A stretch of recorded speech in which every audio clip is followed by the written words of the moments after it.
Hi, Delaram. Hey, Joseph. How's it going? Hmm? Um, Thanks for being the first guest on the NTS podcast. I really appreciate it. I Um, feel super honored. yeah, this is such an unusual way to interview somebody. But for me, um, as you know, I'm bipolar, and part of that means lots of like bed rotting. Hmm. I don't know if you're familiar with the concept. Yeah, Those days where you just can't get out of bed. And I thought, why not invite people to bed rot with me yeah. and have these conversations? So, where do I start? So, Dilaram, you are a yoga teacher, you are a mother. Um, we were both at the protest yesterday for Iran, so I would say that you're also, in my mind at least, what I would call a movement architect. You move so beautifully. Um, Tell me this, when do you most feel alive? Hmm.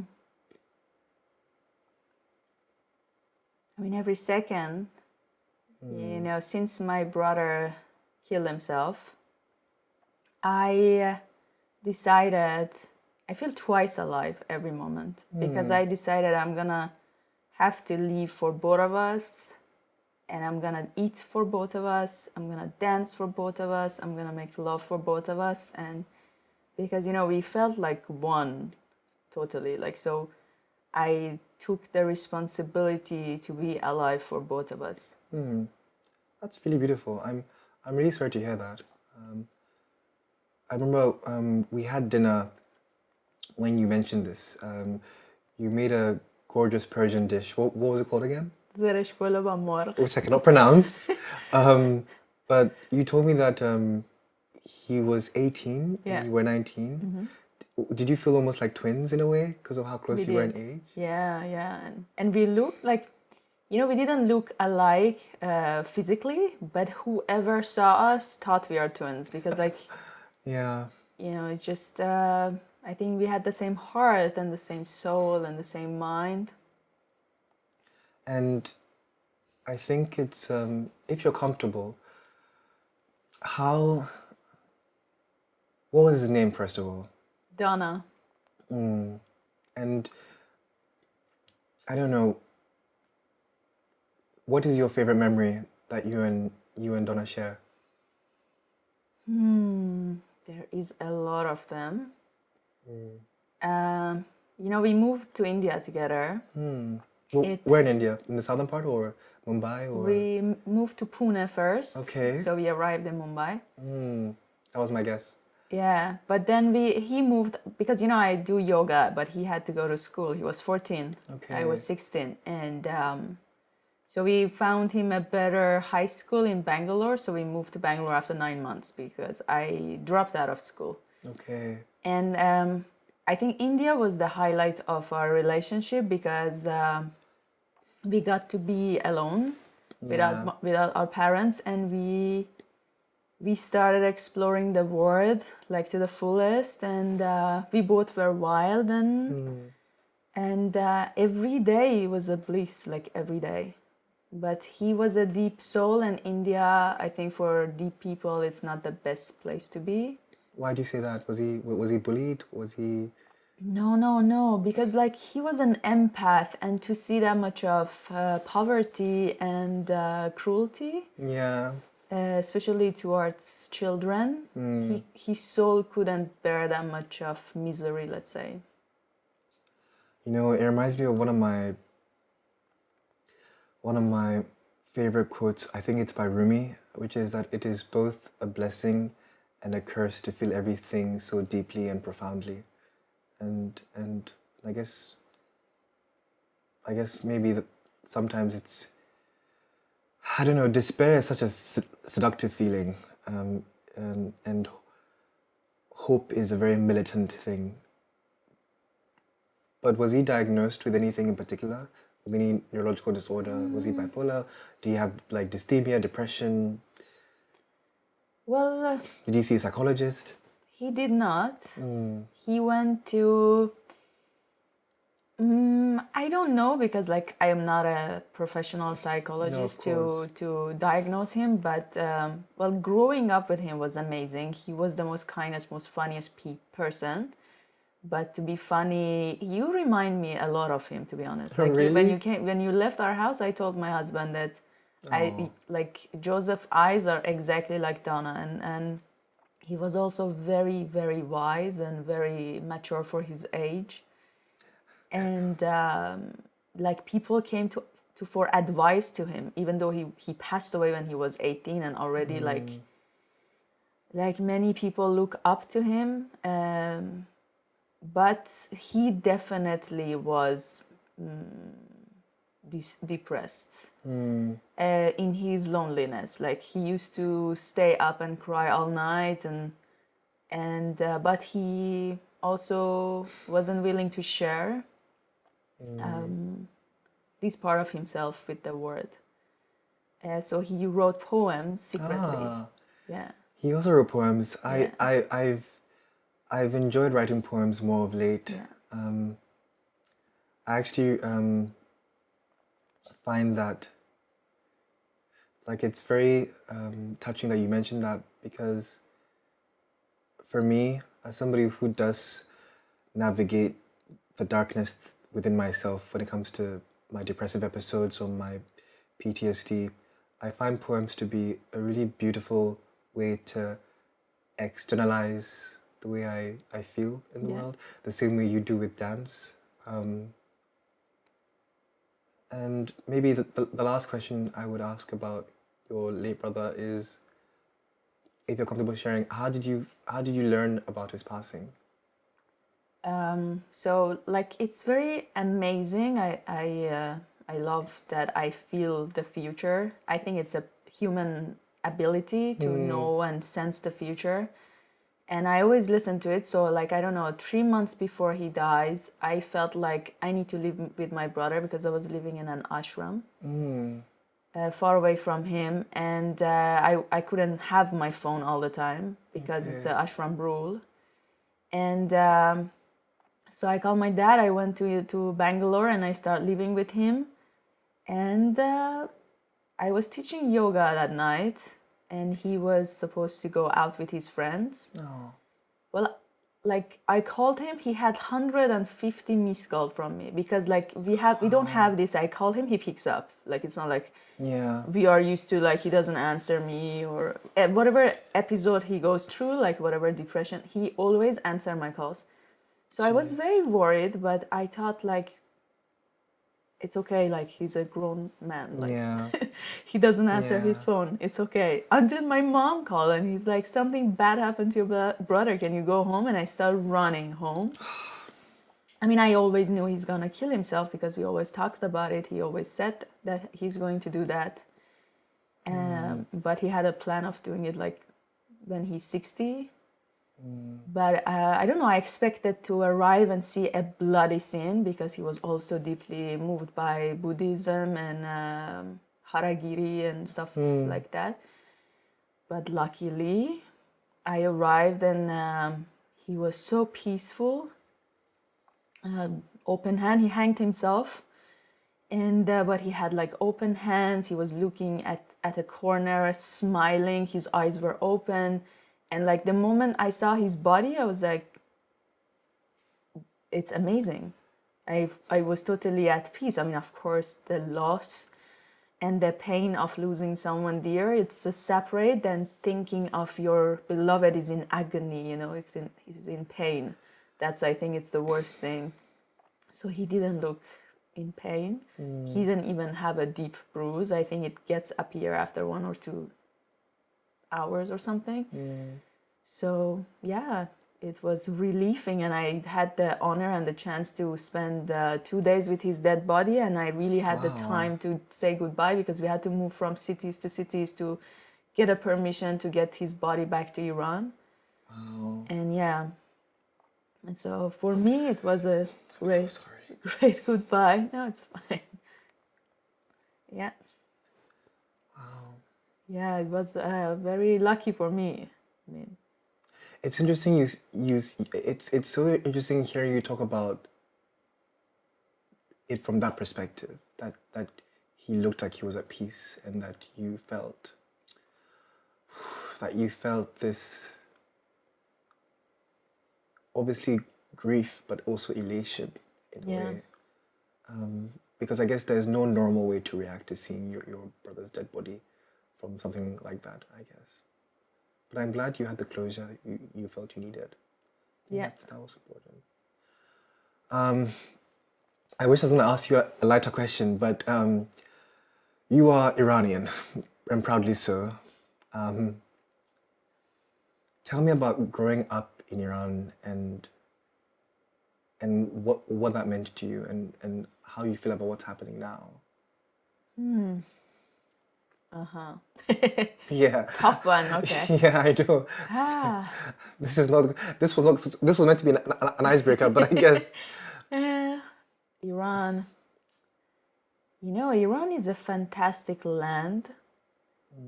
And like, for me, being born in a very liberated, I don't want to say liberal because they are not, but liberated parents and especially father was a great gift. So I feel like I was born with my spiritual guide. And that really like gave me the profound treasure of experiencing what homeland means, especially when your homeland is a tough place. And I don't know, like my dad was he's my biggest supporter, and so I grew up really wild. And I like, since I'm 9, I just want to change everything in my country. yeah. Because I know Iranian art, I know the Iranian wisdom, and I know the harmony and the balance that we created in the world, and whatever the world is standing on today, it's because of my ancestors. So, and to grow up with poems and carpets and beauty and art, because like no matter how hard Islam tried, they couldn't take the art and the essence of life out of us. We taught them the art. Like we have now Islamic art. It's actually Persian art that they inherited from us, something like that. So And by Islam, you mean like the Islamic regime? No, Islam from like 1,000 years ago. Okay. Yeah. Okay. They came like what they are doing now. They came and they killed from each city 70,000 people. They started raping women and taking us hostage, and like, I don't know, whoever they could rape, they raped, and whoever couldn't rape, they killed. Like Shahrazad, it's the woman who was captured by these Arabs, and she was old. So in order to save her life, she started saying like, I can tell you stories, like, and she was making up these stories every night for the king. Well, she did make a change. She saved a lot of women, and she changed the king at the end of the day, you know.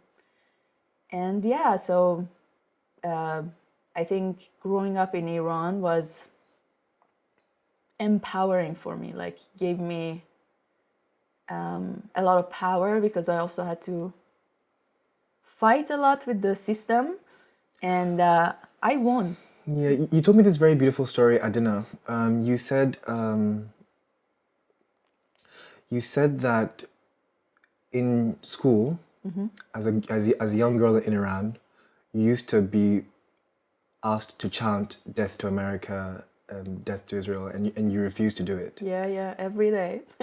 It's funny why, like, even in the parliament of Iran, they do it. And like, the thing is, like, this last month, their lies and their propaganda is kind of breaking, and the board can see their true face, because they have like really two-faced, and they are like, they pretend that they won't use their nuclear weapon on the West, but they literally hate. They don't say West, the Muslims, they say evil West. And like, always, like, it's not like the West, it's like evil West.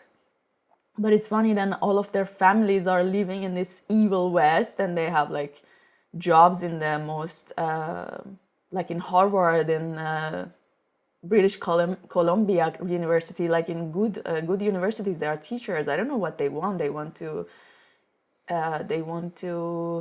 get Islam. That's the main goal of Islam. It's like the whole world should be Muslims or die. Whoever doesn't bow down to Allah must die. And that's sort of like, I'm sure you have lovely Muslim friends, but I think the idea is that Iran, before it was made to be Islamic, was secular, where Muslims, Yeah. Christians, Buddhists, Jewish people could practice their religion Yeah. openly. But now it's sort of been limited to this confined idea of an Islamic state, and that's what's been sort of Yeah. like an oppressive force. I guess that's something that I've had to educate myself on, that there was a once upon a time when Iran was truly secular and truly inclusive, and that's been one of the biggest learning curves for me as somebody who is an outsider learning a lot about this. My other question is, I know you spoke a lot about at dinner about the fact that both your parents are in Iran right now. What has it felt like with the blackouts happening? What does it feel like to know that you can't always reach them? Well, I felt like my liver is ripped apart of my belly, and because I talked to my mom. She was going to the protest at 8 p.m. 8:30 there, I say, oh, there's a lot of people, it's amazing. 8:35, it's like, oh, you should be here, like everybody's chanting for the king. And all of a sudden, 8:45, nothing. And then nothing for a week. Wow. From your mother? From everyone, like total blackout. Like it felt like, I don't know, I felt like I'm on another planet, like, complete silence. And I teach to Iran every week. And I have my best friends are in Iran. And everybody was out. And I had no idea who's dead, who's alive. Have you lost anyone? No. Oh, thank God. Yeah. But everybody that I know lost someone. Yeah. So everybody's in grief at the moment. But these 7 days, I was going crazy. Because you hadn't heard from her, you didn't know what, you were obviously probably imagining the worst and hoping that it wasn't the case. To be honest, it was like a coma. Yeah. I didn't even know. I didn't even think about anything. But I was super angry. You know what's funny? I don't know if it was Maya Angelou who said this, that sometimes anger can be important and it can be good. I don't know if it was, I think it was Maya Angelou who said, because you remind me of this sentiment a lot, especially seeing your fire and your zeal at the protest yesterday in Warsaw. I think Maya said, anger can be important, but bitterness is what must be avoided. But, and I see that in you. You have this healthy anger towards the senseless killing that's happening in Iran, which I think is so inspiring, because I think seeing you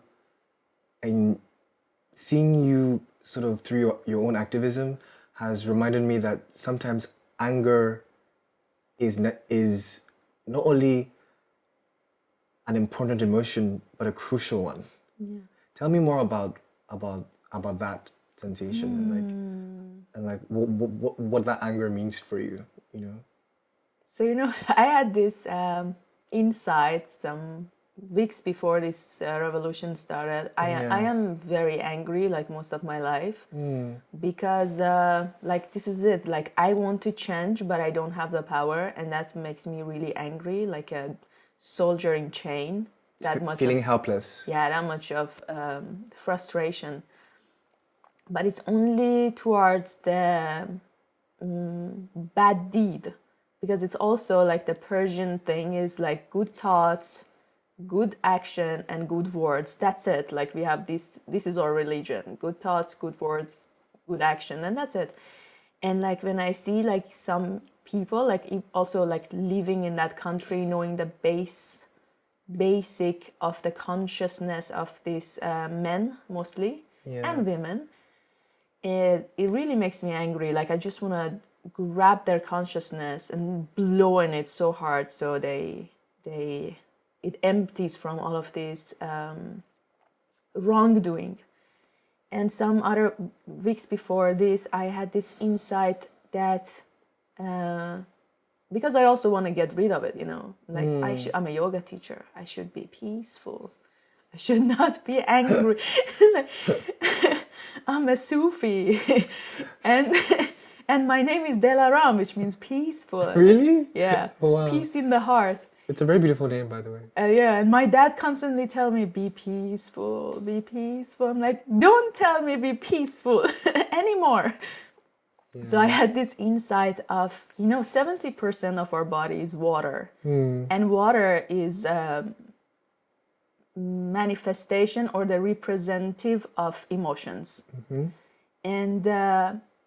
And to ignore emotions, even the basic ones, it's devil's work. Like we are on this planet, which is also 70% water, to experience and express our emotions. But it doesn't mean, as you said, like to be bitter or to give license to whatever emotion you have to become action or suppress them. There's a middle path. Like you can observe them in your body, see where they manifest, and when the anger is bothering you, it's a harmful anger. Of course. If the anger is not bothering you and you have this fiery flow in your body, which like it feels like you're airbender or you can change something. That's a healthy anger. Like even if you shout, like I had many teachers in yoga and meditation who shouted at me, but it was a shout that was not like, I hate you, like you loser, bullying or whatever. Like it gave me direction. It cut out the illusion, or it cut out the wrong practice I was doing. So like it was very necessary. If I was only pampered, maybe I didn't learn many things that I have learned. So yeah.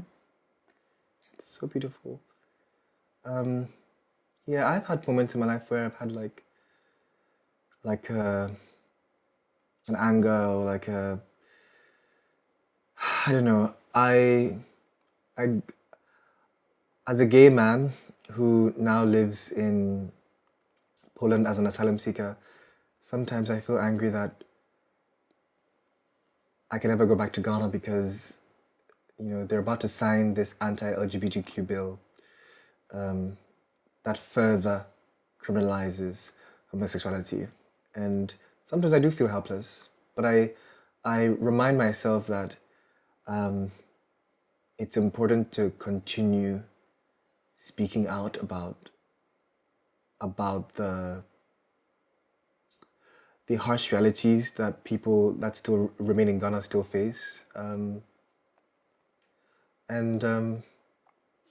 I think it's also really important sometimes to remind ourselves that we aren't helpless, and that even in our own small ways, we are able to, use our voices in ways that mean something. One thing that I've been really inspired by when it comes to Iranian women like yourself is how you refuse to assume the position of being helpless. Iranian women are some of the most educated, hospitable, nurturing people I've ever met. I was reminded of that at the protest yesterday when somebody brought me a small gift, as a form of gratitude. And again, by your hospitality when I came to visit your child or your husband. I guess the last thing I want to ask you is, you're part of the diaspora. what does a free Iran mean to you? Like, what does that look like? It's a very funny thing, but like even though with all of this mullah thingy in Iran, Iran is the most free place I have ever been. Because you know that the hearts of people, the kindest people I have ever met, and the best life I ever had, and I lived in many countries. The best life I ever had, like it's the amount of, because you know when there's corruption, people don't really take seriously the rules. So we are really rule breakers, and we have a lot of ways to bend around the law and to live our own life the way we want it. So I was teaching to men and women in my sport bra every day, and even though there was always a risk that they're gonna come and arrest us, I was like, yeah, but we can pay them, we bribe them, they are corrupted. Yeah. So you know, you become brave, and like I just feel like if we have free Iran, to extend that little bubble of mine to the whole country, it's just gonna blossom like it did once upon a time. And I think the peace and harmony and the amazing things that Iranian can give to the world will not only stay in Iran, it will just flow, because like it's, I don't know, for me Iran is like a fountain of compassion. So if the walls that they have built around it break down, it's just gonna flow all over the world. And I feel that once again there will be peace and harmony all around us, hopefully. Hopefully, but I want to ask, what do you want to see happen in the next, like, what do you want to see happen in Iran within the next few months? That the people who are responsible for this massacre are arrested, and we would like to see them in court. And we are gathering names of whoever shot innocent people, defenseless infants and teenagers, and reported protesters to the government. We are collecting all of their names, and we want them to answer to the justice court. Yeah. No, I can only imagine how. I mean, one of the most heartbreaking things that I've seen happen on my Instagram is the Iranians who are risking their lives and their security to send me to send me images and information of what's happening on the ground has been really inspiring. Because I think what I see is a people who have had enough of this murderous regime and who want to move forward. I'm glad that your mother is safe in Tehran. I'm really hopeful that as we continue to refuse silence, that things will change. And yeah, I just want to thank you and commend you for your bravery. I want to thank you on behalf of all Iranians. Like so many Iranians are following you, and they text me because they know I'm in Warsaw. Like, take care of this guy. He's amazing. You are really brilliant and bright, and you are a ray of light in this world. Like a person who shows the truth without censor and without change. That will bring change for sure. Thank you. And the girl who gave you the gift yesterday, she's my childhood friend. Really? Yeah. As in you grew up in Iran? No, we met here because Okay. our fathers used to work together when I was 2 years old. We have a picture together, and then I moved here. I randomly found her. Oh my God, that's so And amazing. she sent me the pictures, like, we have a picture together, and we are like 2 years old. It's so funny. So sweet. Yeah. Oh, I want to say that I'm not perfect, but I'm so grateful that I get to use my small platform to really champion, or to really advocate for a truly free Iran, because what I've always told my friends, be it my Muslim friends, my Jewish friends, my Catholic friends, my agnostic friends, what I've shared time and time again is that what is happening in Iran is about human rights. Yeah. Period. It's about what a group of people are being put through that has an impact on all of us. And some of the evil I've seen reflected in what's happening there now has really shooken me to my core. I was telling my fiancée that sometimes there are very few moments in my life where my mental health comes second, but when it comes to my advocacy for what's happening in Iran and letting the world see, my mental health does come second, and that comes first for me. So I'm just so humbled by the fact that I get to do that. Oh my God, thank you so No, much. of course. I'm so sorry. I know it mustn't be easy, but I'm glad that I can be a voice. Thank you. Of course. And I got you a small token to say thank you for being my first guest. Thank you so much. Yeah, with the Exactly. Iranian flag. Exactly. Lovely. The fight continues. I'm really looking forward to seeing what you do next. And I have to come for one of your classes. You should. For sure. You are invited. Thank you so much. You are the special guest.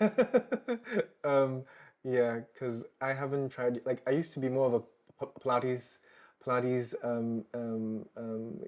kid, but I think that obviously I don't know what the similarities are with yoga, but I'm looking forward to like trying it out. So Yeah. I'll bother you after this. Please. I love Pilates too. Great, fantastic. Let's go to one together. Yeah, fantastic. Thank you so much for coming on the show, Delaram. Thank I you. appreciate it. Likewise. Thank you so much. Thanks.